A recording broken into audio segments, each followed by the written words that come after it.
முதுமையில் மலச்சிக்கல் பெரும் பிரச்சனையா இருக்கும். இதை தவிர்க்க நாள்தோறும் பழங்கள் சாப்பிட வேண்டும். வாழைப்பழம் மிகவும் நல்லது. சப்போட்டா, மாம்பழம் போன்றவற்றை வயதானவர்கள் தவிர்க்க வேண்டும். முதியோர் உடலில் வயோதிக மாற்றத்தை வேகமாக தூண்டுவது ஃப்ரீ ரேடிக்கல்ஸ். அதை எதிர்கொள்ள கிரீன் டீ அருந்தலாம். பப்பாளி, மாதுளை ஆகியவற்றை சாப்பிடலாம். வேப்பம்பூ ரசம், நெல்லிக்காய் துவையல், சிவப்பு கொய்யா, சிவப்பு அரிசி அவல் சாப்பிடுவது நல்லது. இது தவிர கம்பஞ்சோறு, திணைச்சாதம், கேழ்வரகு அடை சாப்பிடுவதும் முதியோரின் உடல் நலம் காக்கும். முழங்கால் மூட்டுவலி மற்றும் தசைவலி போன்றவற்றை வயோதிகத்தின் அடையாளங்கள். அவை வராமல் இருக்க வற்றல் குழம்பு, புளியோதரை போன்ற உணவுகளை தவிர்க்கவும். கடுக்காய், நெல்லிக்காய், கரிசலாங்கண்ணி கீரை போன்றவற்றை அடிக்கடி சேர்த்துக் கொள்ளவும். காலை மாலை வேளைகளில் பால் சேர்க்காத தேநீர் அருந்தலாம். சர்க்கரை நோய் உள்ளவர்களை தவிர மற்றவர்கள் பனை வெல்லம், தேன் அல்லது நாட்டு வெல்லத்தை பயன்படுத்தலாம்.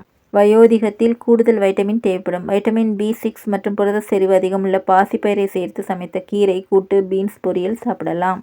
பலர் தேவையான அளவு நீர் அருந்தாமல் இருப்பதால் உயர் இரத்த அழுத்தம், சர்க்கரை நோய், மலச்சிக்கல் போன்ற பிரச்சனை ஏற்படும்.